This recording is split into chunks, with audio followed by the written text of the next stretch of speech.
Good afternoon. I am not Monica Rice. I'm her stand-in for today. Monica should be at the airport in Chicago working her way back home. I sent her away for a few days to a conference so she could do some learning about alumni engagement, and especially young alumni engagement. So I'm going to stand in for her. Today we are going to welcome Dr. Tom Hurst to share about my history with race and racism. Tom is surely a familiar face to all of us, and he has held a variety of roles at McPherson College in nearly the last 10 years. Currently he teaches as an adjunct instructor for McPherson College, and his topic is very timely. Our next month on First Fridays, we'll have Professor Ann Zerger from the English department who will be sharing about ecospheres. You may have seen the article in local papers about her large-scale art pieces and the installs on the prairie. She will be sharing about those projects and retires at the end of this year. So this is a great opportunity to hear about this project and that is very passionate with her. And now we have Dr. Tom Hurst. Thank you. As I look at myself and see that I'm all dressed up, I have to assume that this is a very esteemed audience out here because I don't do this very often. Yeah, I want you to look at that paper that's on the table or in your hand. We often hear, we want equality, we want equality, we want equality. But look at that picture on the left. Those three young men are given equal size boxes to stand on, and there's no justice in that.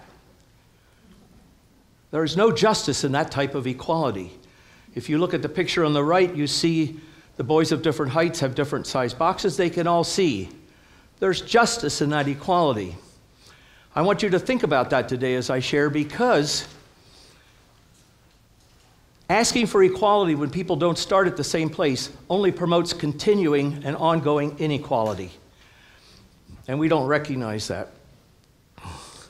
Secondly, I'm going to give you a little context as I begin for my remarks so that what I say doesn't sound like I'm lying through my teeth.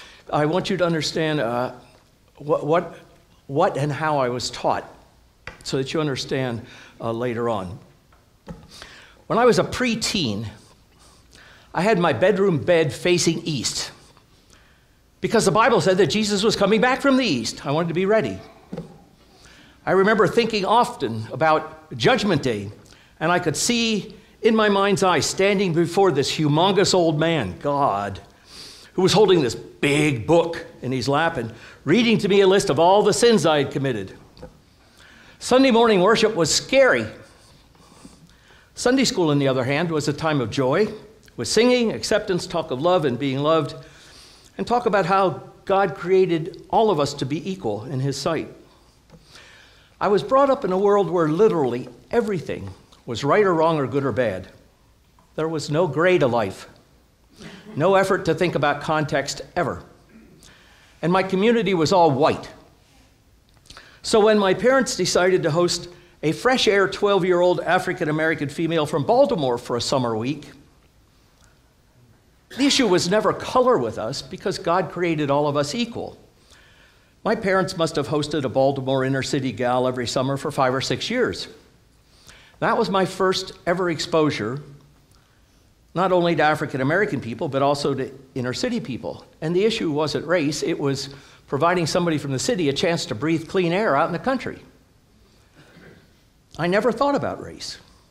I always thought about the exchange program as an opportunity for city kids to see the country. So I want you to understand how narrowly focused my life was, because without gray in life, everything literally just was. I had no need to think about anything because everything was either good or bad or right or wrong. So I'm going to share 3 stories with you today, one from 1963, one from 1985, and one from 2002, as well as a bit of commentary between these stories. The story I'm going to share from 1963 was mostly written at that time, but I modified it in 2013 when I was asked to share about this experience with members of the McPherson College community 50 years after the fact. I was at the March on Washington for two reasons. I had been taught and I believed in equality for all people. And at the age of 15, I was organist at an inner-city black church and very much wanted to support the people I had met there, and especially those persons from Bethel AME, African Methodist Episcopal Church, who had become my friends. What strikes me now, 56 years later, is the fact that for so many years, being at the March on Washington wasn't something special that I had done. Being at this march was just something I had done because I was taught equality. And remember, there was no questioning what I was taught. It was either good or bad. I was taught equality was good. And being the organist of an African-American church, I wanted to be in solidarity with those people. So I've come to respect my own story about how I ended up getting to that march because I've come to understand how unusual my journey was. I had been asked by my organ teacher if I wanted to be a substitute organist on Palm Sunday, 1963. I said, sure. It was something I could do. He then told me that the church was 12 miles away in the city. Now, to my family, 12 miles away in the city was in the city. I mean, that was a big deal. But I said, sure. Then he told me, he said, it's an African-American church. I don't know, I don't remember thinking one way or the other about it. I could play organ, and so I could do it. But as I sit here all these years later, I found it hard to believe that I really don't remember thinking about race at all. It wasn't about race or the city or rhythm. And when my dad said he'd drive me, because I was only 15 years old, that was simply an opportunity for me to share my organ playing gifts. Anyway, from that one Sunday came the opportunity to play organ regularly at that church. I would play my white organ music. The choir would sing their black rhythm music accompanied by their pianist.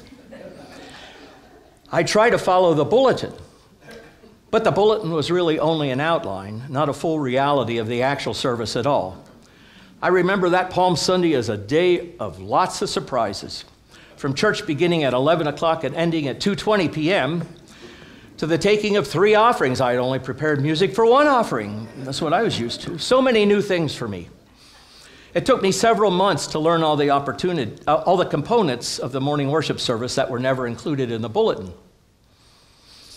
I remember that when the March on Washington became public knowledge, my own pastor and my father approached the people at Bethel AME about people from our Church of the Brethren congregation and the AME congregation going together on the same bus to Washington. Well, as I said, I'd been taught that everyone was equal since I was born, and there was just no issue here for me. This march, well, no one knew that it would become Dr. Martin Luther King's become known for that I Have a Dream speech. In fact, Martin Luther King didn't even know that. He'd stayed up till 5 o'clock in the morning writing his remarks, gone to bed, started giving his remarks, and Mahalia Jackson, who had sung an earlier solo in that program, yelled up at him, "Martin, tell him about the dream." And King stopped his speech and launched into what has become known as the reality of that day, but it wasn't something King had prepared to share at all. But he stopped his prepared remarks and launched into what has become the rallying cry and the memory of that day. Kind of incredible. So 7 members of my congregation and 47 members of the Bethel AME congregation went to Washington in the same bus. I sat with Barb, a member of the Bethel congregation, never once wondering what any members of my church or the Bethel church might have thought about that. All I thought was Barb was cute. I wanted to sit with her, so I did. No one knew how many people were going to come to Washington that day, but everyone across the country and in the march itself was blown away by the 250,000 people who did come. While the FBI, the military, the police, and most government officials believed that the likelihood of violence was very real, a spirit of nonviolence permeated not only the overall march, but how individuals treated one another that day. I mean, it really was Sardine City as people were pressed in together and politeness was called for and given. I remember walking forever. It was August 28. I remember all the smiles. Everybody was happy. No one had expected so many people. Some buses had to park very far away from the gathering. There were no cell phones or water bottles in those days. It was hot, very hot. Bathrooms, oh, you just held it. I remember the marching and the singing, that incredible sound of 250,000 people singing, "We Shall Overcome." The feeling that I was glad that I was there with my body and my spirit to support the effort of that day. I remember the absolute electricity in the air leading up to King's time to speak, and the absolute current of electricity that went through the crowd when he began to speak, and then the intensity of the roar when King began talking and sharing, "I have a dream." There really are no words to describe that sound and my feelings. Sometimes you see pictures of that march showing a blind white man being led along the march. That man was a member of the church where I played organ, an African-American church, but he was a member. He had come on our bus that day.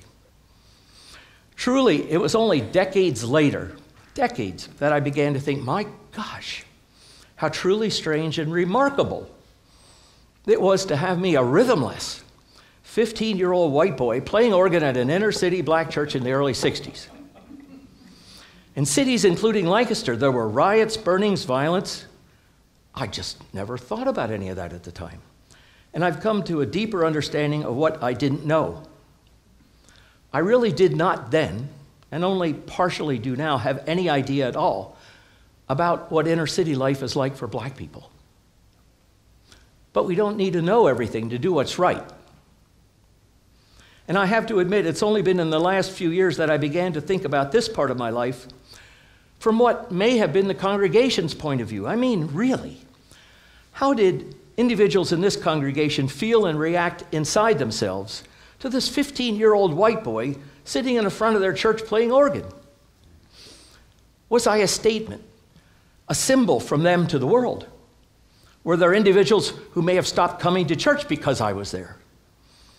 Why did it end up being okay for me to be in that church as their Sunday morning organist at that time in history? Memories? Oh, yeah. I got to know Abe Polite. Abe was a 91-year-old Bethel church member. Now, you take 91 years from 1963, and you realize that Abe was born in 1872, and that his parents were born as, and were for many years, legal slaves. History's both created very fast and lingers very long. I mean, here I'm sitting in 2019 with you, having known a black man whose parents were born legal slaves before the Civil War began. And what an incredible human being Abe was.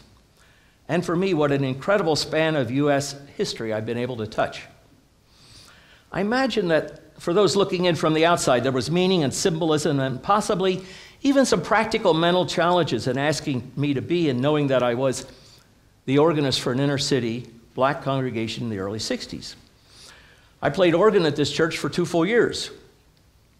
And I don't remember ever at the time thinking about how unusual or incredible or possibly valuable in race education to those who knew about it and observed this fact was.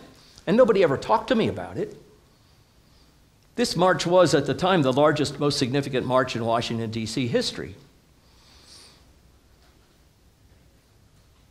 The March on Washington, though, as opposed to a later march which was larger, you might remember the November 1969 march. It was the anti-Vietnam march, had 500,000 people. And then the day after Trump was elected, there was 1 million women and some men in Washington, D.C. So this now becomes the 3rd largest march in history. It was a very proactive day. Individually, the day meant 250,000 different things and much more when each participant returned home and tried to share their experience of the day. As a gathered group, however, with no instances of violence reported, the country was stunned. 250,000 people singing "We Shall Overcome" led to civil rights laws, and it is those laws which guided and still guide the common behavior expected of all of us toward one another of different races. And out of that expected and required behavior, not fully, but to the extent that we can elect an African-American president, out of that required legal behavior change came change in thought and law and attitude that's moved us quite some distance toward the fulfillment of Martin Luther King's dream. So I'm glad I was there. I'm glad I was part of that day because that day changed America.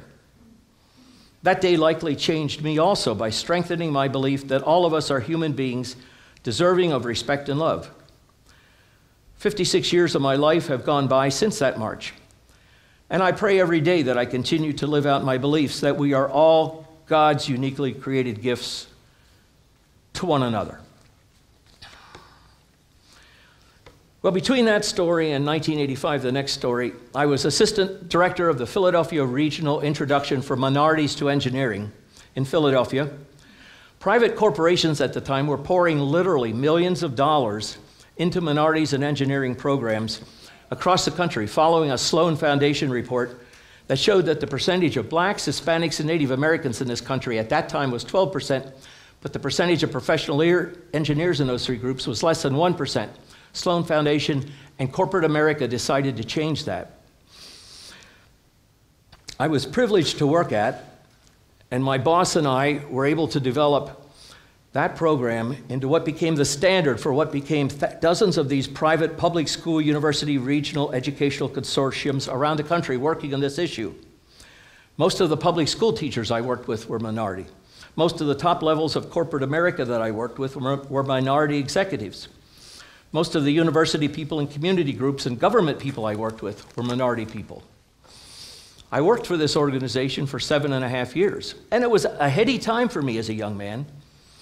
I was forced, working with top corporate executives and with university presidents and deans, as well as in 36 inner-city Philadelphia and Camden, New Jersey schools, I was forced to begin to understand that there really is a lot of gray in life, something I'd never been taught as a kid. This was new, being confronted by people in different contexts and people of a higher, much higher, lower and higher socioeconomic status, to start looking at life with gray in it. I next then worked at the University of the Arts in Philadelphia in student services, directing a state-funded program that was primarily for minority students. My staff were initially 3 African-American females. I kept many of them as friends long after I left there. And I just want you to imagine what it would be like if you were a white person taking a job at a university that used to be the highest ranking minority position there. Now you as a white are hired for that. Your staff are 3 minority females, you're male, or vice versa if you want to. 2 of those ladies had applied for the job you were hired for. One of them had been asked by the man who ended up hiring you to apply for the job, what would your first morning staff meeting be like? Just think about that. Okay, 1985 provided me with another opportunity to reach out, to risk on behalf of African Americans. This letter to my father was printed as a letter to the editor in Messenger and in Manchester University's alumni newspaper. And nothing I could have done before this event or after this event had an impact on my University of the Arts minority staff than participating in this activity, because my staff saw that I acted upon my values, and our relationships were forever changed by that fact. I want to note that Roger was also involved in the part of this, in this story that I'm going to share now. This is a letter to my father, 1985. Dear Dad, and some of this will be a repeat of what you just heard, but it's in the context of the letter. I want to share it. I never really thought about whether or not I had been brought up in a home mostly free of racial prejudice. That is, until recently. There were no blacks in our community, my school, my church. I never really thought about black people at all. I remember that in April 1963, when my organ teacher told me that he had a one-shot opportunity for me to play organ at a Sunday morning service at a church in Lancaster, you told me it was my decision to play or not. I don't remember how I felt on the way to the Bethel African Methodist Episcopal Church that Sunday morning. I do remember a 3.5-hour service, lots of handshaking, people being very friendly to us. I loved the music, and even though I was unable to provide the rhythm the singing demanded, I did the best I could. I didn't even think once. A month later, when I was asked to be their organist on a regular basis, there was no thought at the time, or for years to come, about this interaction in any way other than I had been asked to do something I could do, play organ, and I accepted. I guess I was really naive. Brethren boys from Lancaster County tend to grow up that way. I remember how excited I was in August '63 on the way to Washington for the Civil Rights March on Washington. I'm glad that you suggested we go. I remember feeling good that our Brethren pastor and several members from our Brethren church were sharing a bus with the AME parishioners. There was no thought then that what we were doing was anything but ordinary. These people had become my friends. I believed that every person being treated equally, and going to Washington to hear Dr. Martin Luther King and the March for Justice just felt like the right thing to do. Only in the past couple of years, as I look back on these experiences, do I recognize the little part that we must have played in the social revolution surrounding the racial politics of the '60s. Just as the civil rights era was exploding in this country and in Lancaster as well, a shy, conservative white boy became organist for a black congregation in Lancaster. I'm amazed now that it all seemed so natural then. Well, 1985 is 22 years after that experience. I'm not so naive anymore. I have read much and have lived long enough to get a fuller perspective on many of my actions. I also recognize the social and political implications that my behavior will have when I choose to take a stand. I went to Washington again last month, and I joined 45 other members of the Church of the Brethren at the South African Embassy to protest that government's apartheid policies. As I sang within 500 feet of the embassy, the police arrested me for stating with my body and with my soul that all men and women deserve to live their God-given lives with dignity.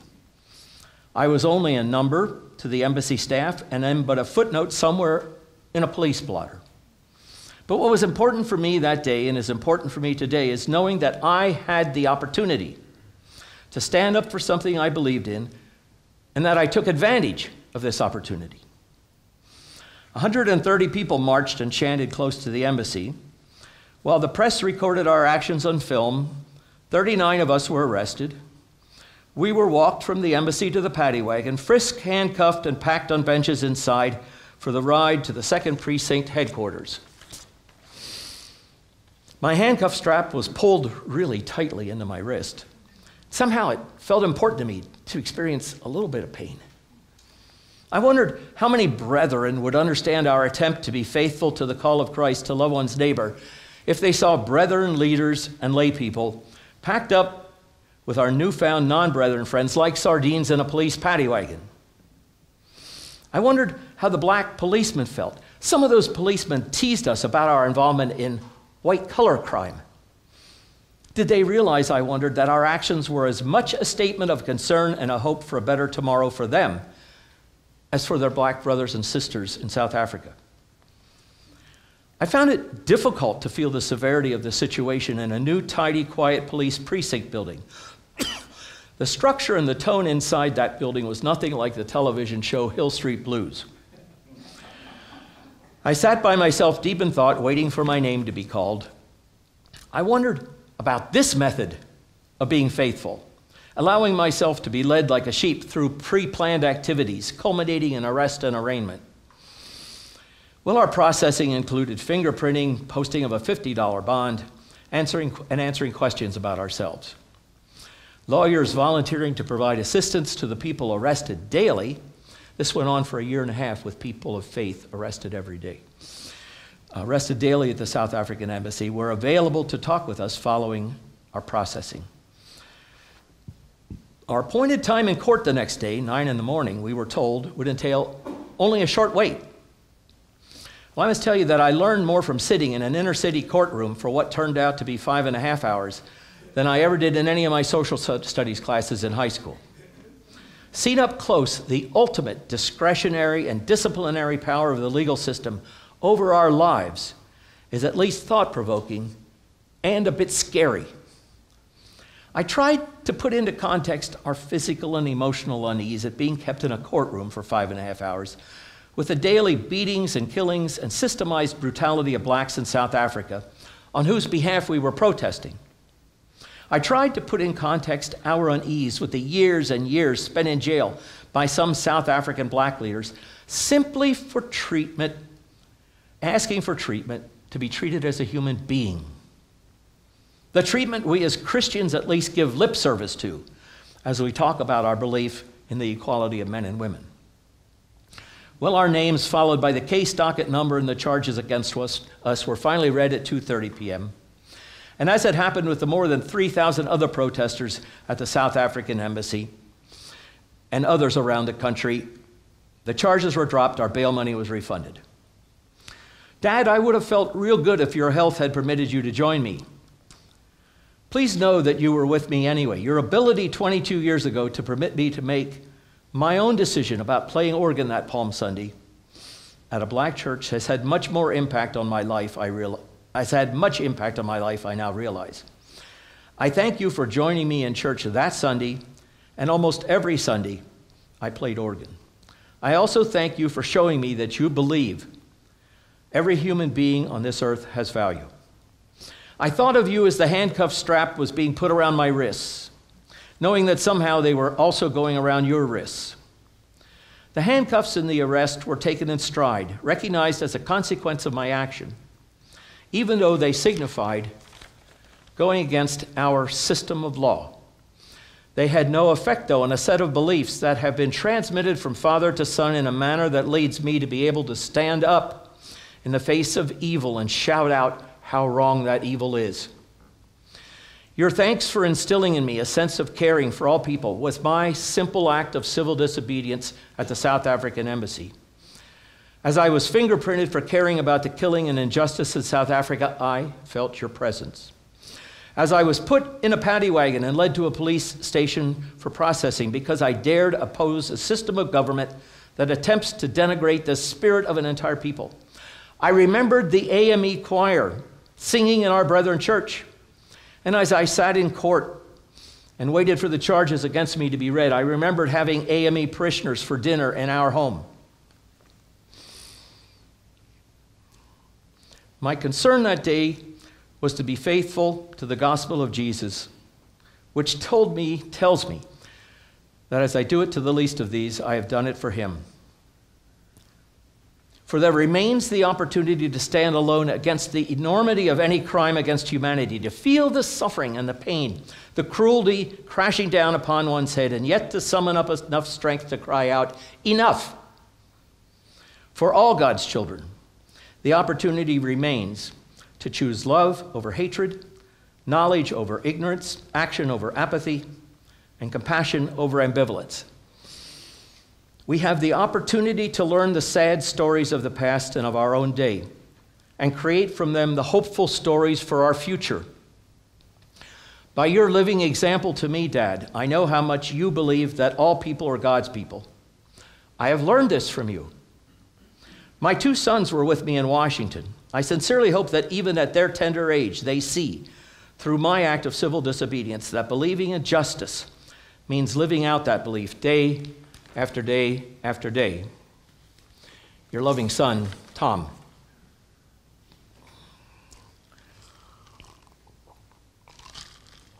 So I'm going to jump now to the year 2002. I was pastor at the Downsville Church of the Brethren, just south of Hagerstown, Maryland. Most of the members of that church were people who should have been born 100 years previously. Most of them had been born in their homes. They got their food when they were kids, from the Potomac River, from forests, from fields. Very simple, conservative Christian people. On one Tuesday evening during that pastorate, I received a phone call that rattled my belief system. And I chose to share with the congregation the following Sunday what I'm about to share with you. Now, I've made a few changes to this to update the story.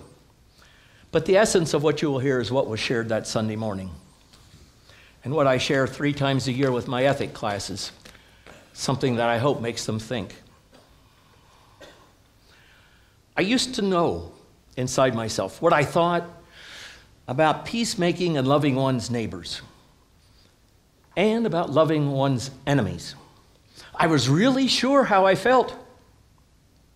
And while I recognize and believe that change is a fact of life, I was also confident that I would never change my mind about how I understood the Bible told me to practice love at all times.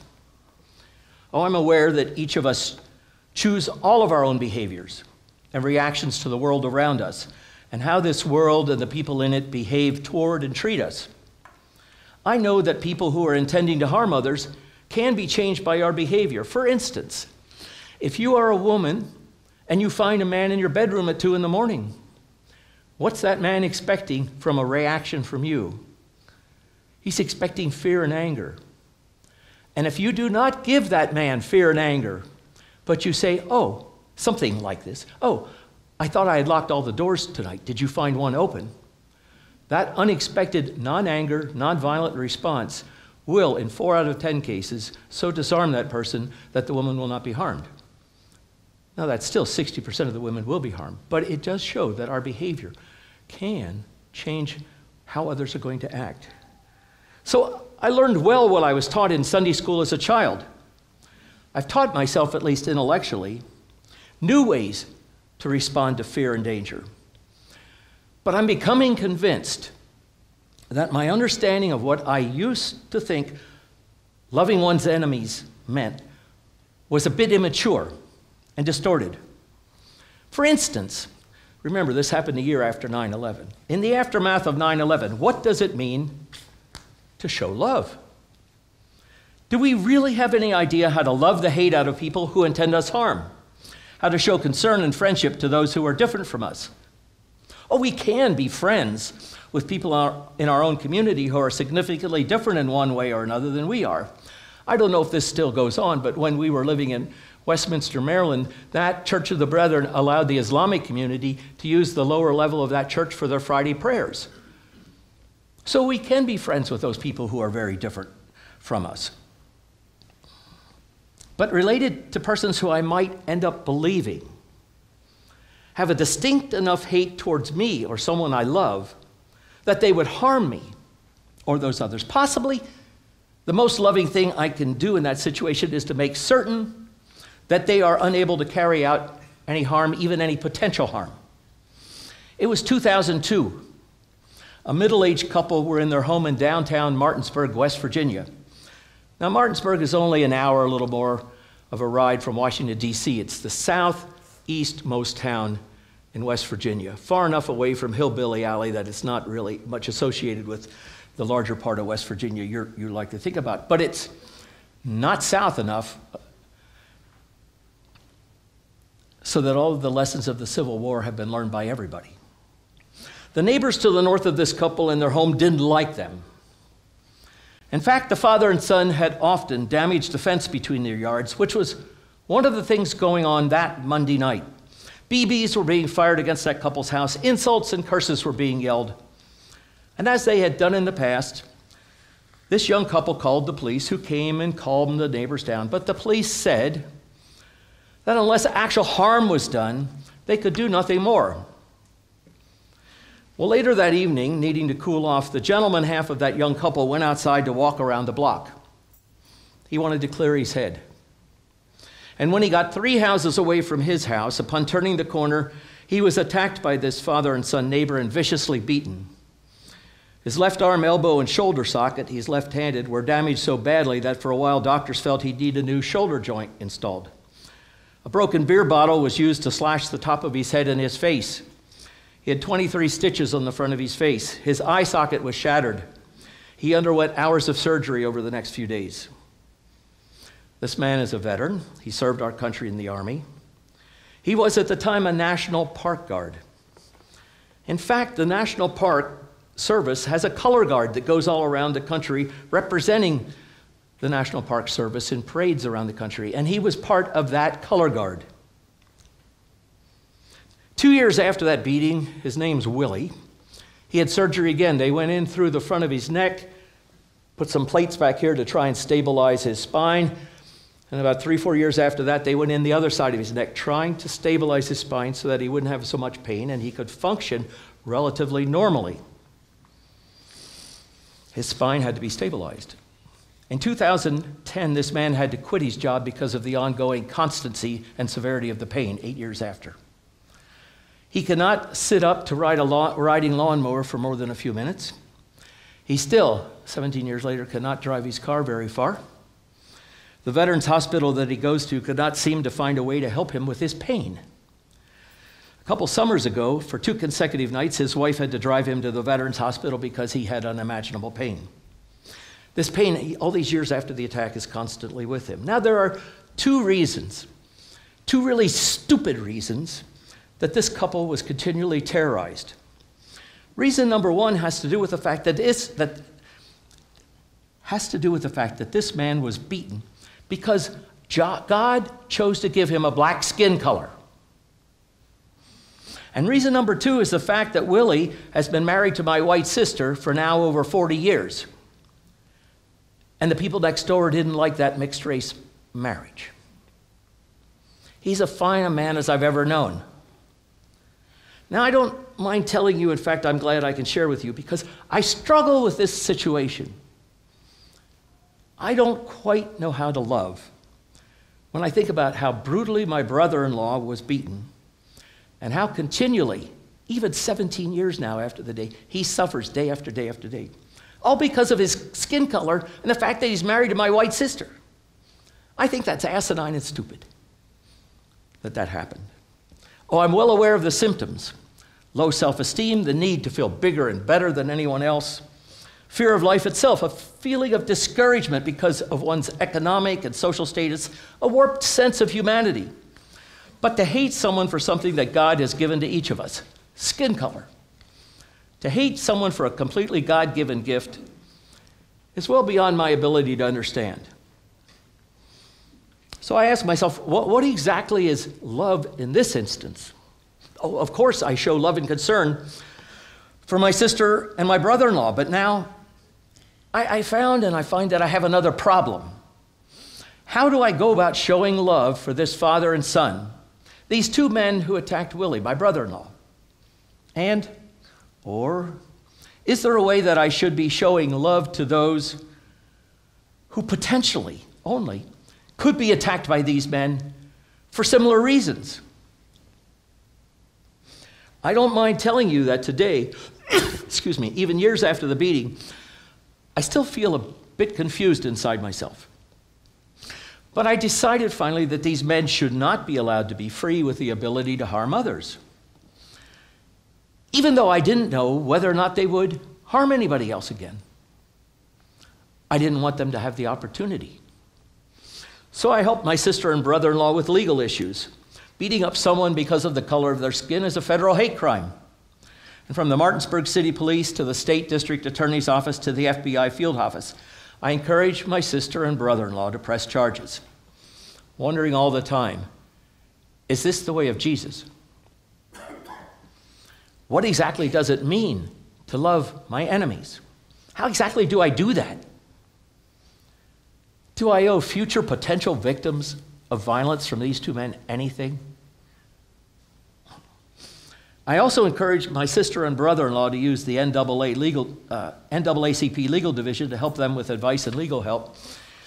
And I don't have this written down, but I'll share it with you. You'll laugh that stereotypically in a big pink Cadillac without a roof, this huge black man came to Martinsburg, West Virginia to help take them to court with us in the legal system there at Martinsburg. It was, as I heard, I didn't see it, but I can imagine it was quite a scene. But this action that I took was so far out of line with what I believed I had been taught about Christian behavior that I went kind of crazy inside myself. And I began to wonder if I had only been taught and had only thought about and had not understood part of what Jesus was saying. Maybe loving my enemy in this kind of a case was doing something that stopped him even from potentially being violent towards other people. Maybe the most loving thing I could do was to keep other people, even from potentially getting hurt, and maybe helping to keep these 2 men out of trouble. I really don't know. I do know that in helping my sister and brother-in-law seek legal recourse, I did not also recommend that they sue. Making someone else totally and completely destitute and miserable because they have made you miserable, or getting rich because someone has harmed you, are clearly to me not Christian acts. I've never understood how people who have been harmed feel comfortable acting the same stupid, negative, hurtful ways towards those who harmed them. As a Christian, I know that we're not to strike back in similar ways to the hurt that's been given to us. Well, I can tell you that I don't feel a lot of love towards those two men who hurt my brother-in-law. And I did come to the conclusion that they had to be stopped from even the potential of harming other people. I came to believe that the best way to show love to my neighbors, even people I didn't know there in Martinsburg or wherever those two guys might be, was to keep them from getting harmed, even not knowing whether or not they would have been. And I came to the conclusion, a conclusion that maybe is simply a rationalization, that keeping those men from getting in more trouble was the most loving thing I could do. So, what should loving one's enemies really mean? I doubt that the admonition to forgive 70 times 70 means that we forget what others do, or we allow ourselves to become victims. Forgive and remember seems more like a valid belief to me. Well, one of the few things I know for myself, and I would say that this reality stands for each of you also. Don't allow yourselves to have easy answers, because after the easy answers get batted away, you and I only know that we've been fooling ourselves, and we need to look deeper within ourselves for new answers to the dilemmas that life brings to us. And I will now respond to any comments, questions, or anything you want to talk to me about. I don't need clapping.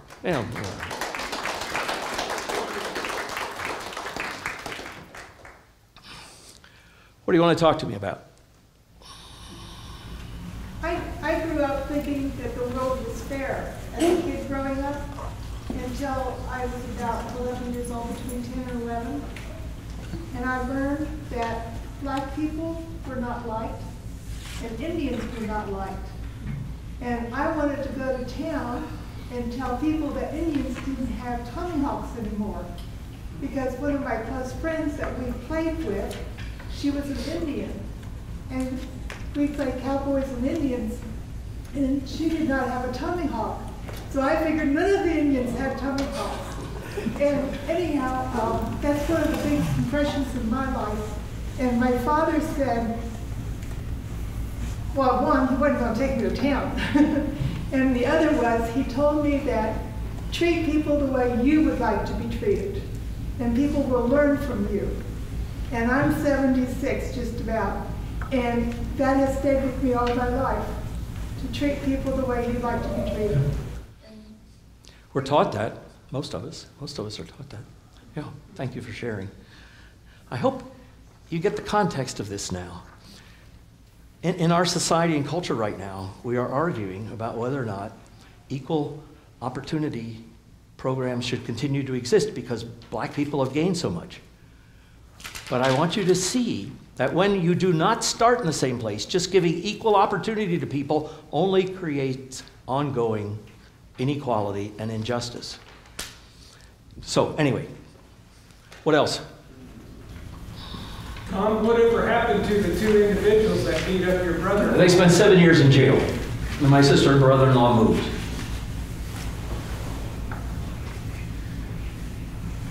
What did they learn? I have no idea. If they were, this is a stereotypical remark, but if other people in the Martinsburg, West Virginia jail were like those two men, and they were all in jail together, they probably didn't learn anything that I wish they would have learned. That's my assumption and guess, but I could be wrong.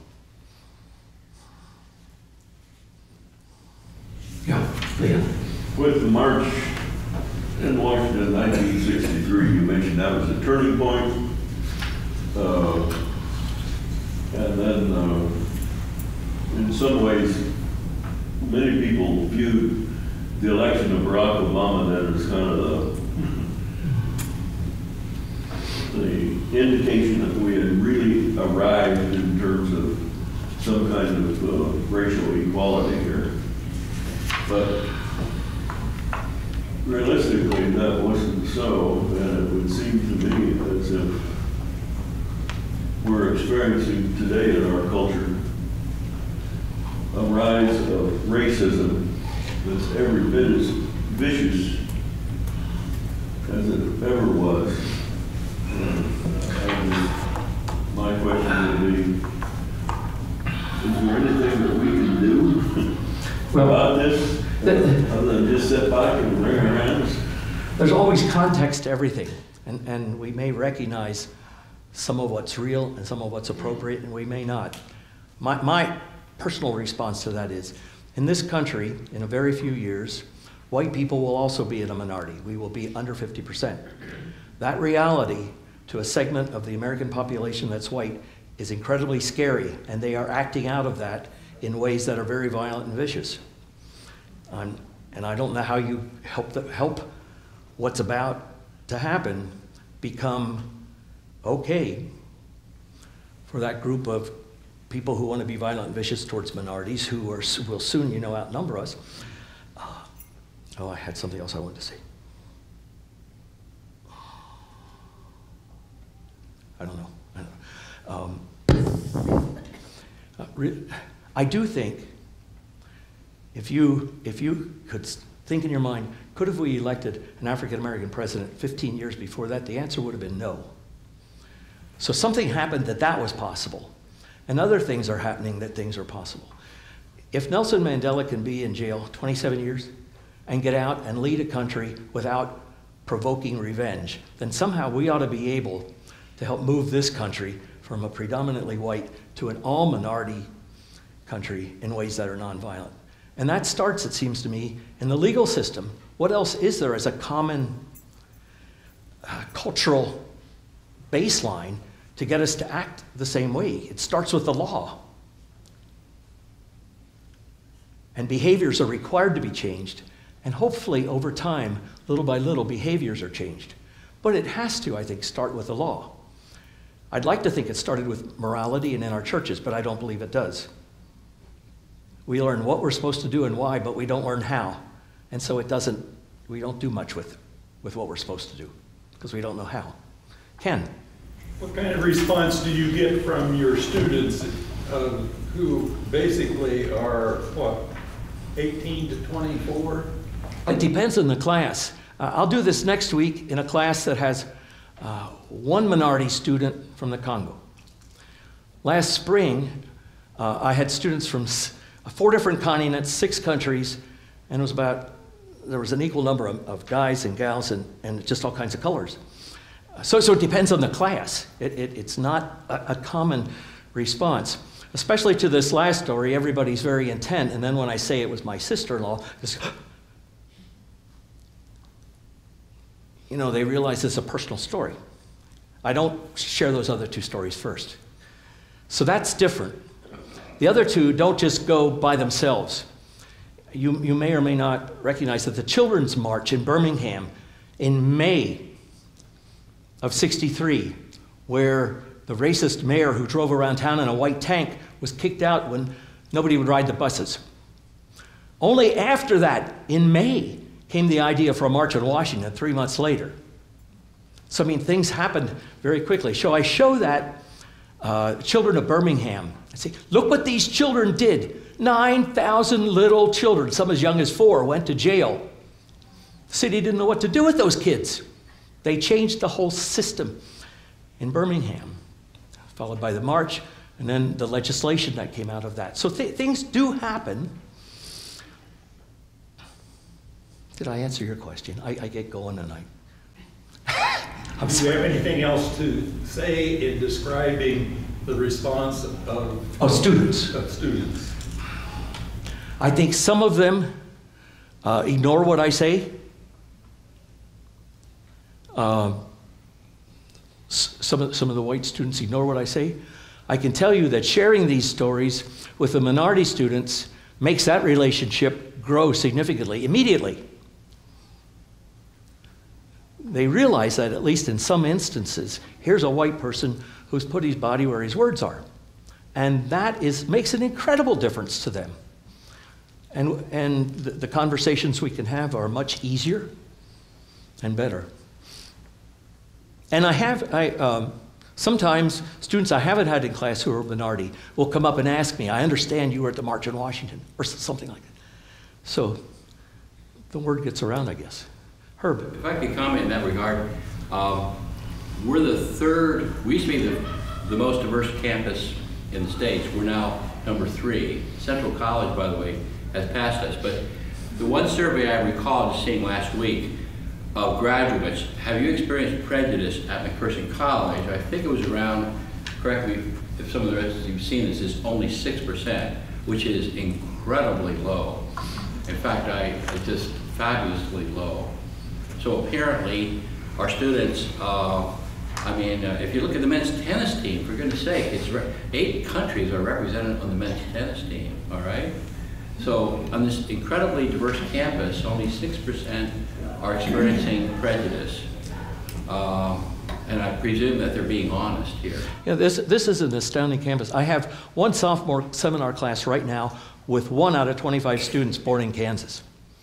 I have another sophomore seminar class with 25 students with 3 of the 25 born in Kansas. This is an incredibly, not just diverse by minority and international, but geographically, and what you bring, what those students bring from cities and farms in Maine and Louisiana. I mean, it's astonishing.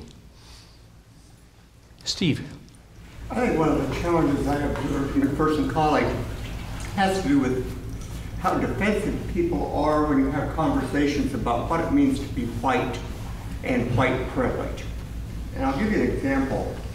I had a student by the name of Zach Gaddis, a fine tenor voice. A number of you have heard him sing over the years. And Zach is African American. His father is pastor at Greater Bethel Baptist Church in Oklahoma City, hosted the choir on several different occasions. And just before Zach left, before his senior year, I said, Zach, as you're out in your car at night here in McPherson, do you get profiled and stopped? He said, oh yeah. He always called me Mr. Steve.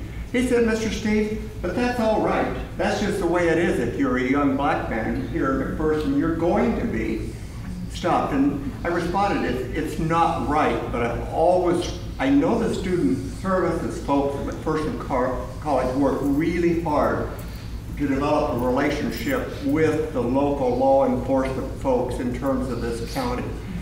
But yet considering the number of persons of color here, it's still a real challenge for them. It's not right, but if you ask an African American about that, they will say, this is so much better than at home. It's still not right, but they won't say that, but it's so much better than at home.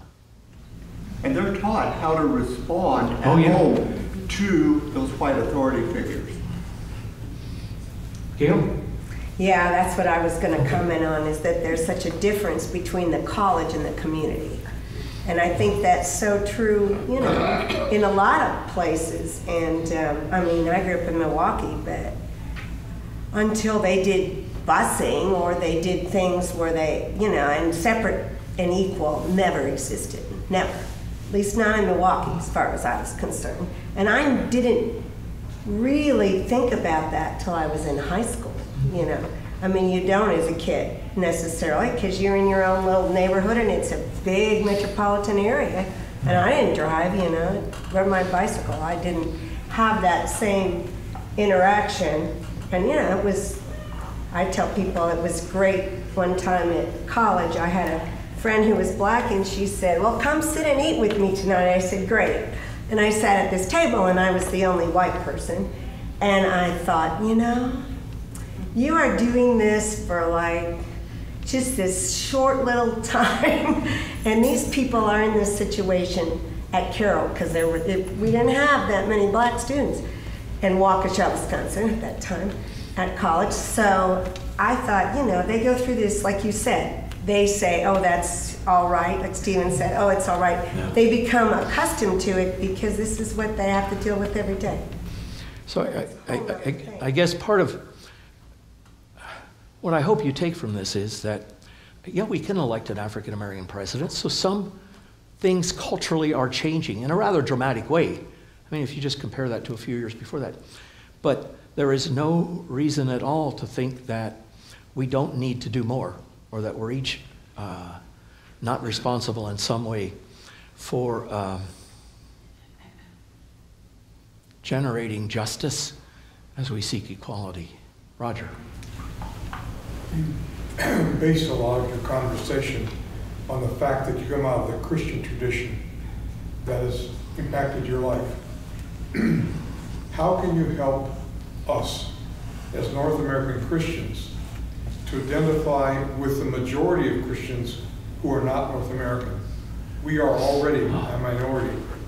And you talk about racism within the context of our community, our college.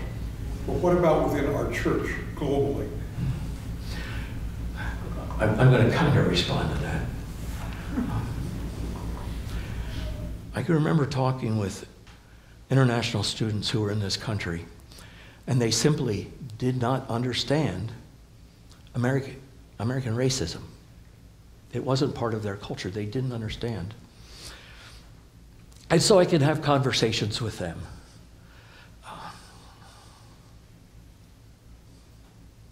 I think maybe we need to just, part of what we need to do is bring well-spoken Christians from other countries here and ask them to share with us and to sit down with us and to have that conversation.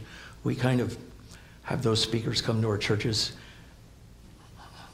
and look at them as something that's in Toys R Us. You know, you hear them for a Sunday, and but you know, they really have quite a bit they can teach us and quite a bit that we can hear and understand from them if we would only do that. I'm not sure how many of us would spend hours and hours and hours listening to somebody from another country talk to us about the racism in our country. It's just part of who we all are, whether we believe it or not. It is. It's part of, it just is. Roger was my boss for a while. The first time I had a performance review, his first question to me was, do you remember? I think it was first, it might have been second. What partnerships have you developed with other people and organizations in the first 6 months you've been in this job? So Roger likes to think that way, and evidently I still am not attuned to that. But do you want to share anything more about that? It is so important. But it just strikes me that we sometimes think of ourselves in white privilege here in America in the race issue. But we don't even begin to talk about what we assume is our privilege as North American Christians with our Christian brothers and sisters, who we should have so much in common. And yet we don't even think of them being in the same ballgame as us. And so when we get to a gathering of world Christians, whether it's in the World Council of Churches or in the evangelical traditions around the world, we get really upset because they outvote us. Yeah, so be it. Time for one more question, then it's the hour's up and I need to let you go. Anybody else? Yeah, go ahead. Someone asked what they could do, and something that I've learned that I can do is when I see a person of color, I can look them in the eye, I can greet them warmly. I maybe go overboard a little bit. I see a black person, I get all excited. But I can tell you, I was taught not to stare at people, and I really didn't realize that I was doing it. I see though there's someone different, I don't want to stare at them. But that can be very hurtful when you don't look them in the eye. Yeah, I make a choice on campus to say hi when students walk past me, no matter what color they are. And sometimes it's white students, sometimes it's black students who are, and I'll say, I mean, I can see the surprise in their face, but I need to do that. I need to show that I'm friendly to everybody. You know, Lois. Several of us in our Sunday school class have started going to the Black Baptist Church up here. I've been doing that for a year now, every Wednesday, for their prayer meeting group. And we have very good relationships between all of us. You got rhythm, you can tap your foot now. Anyway, thank you all for being here. I appreciate it.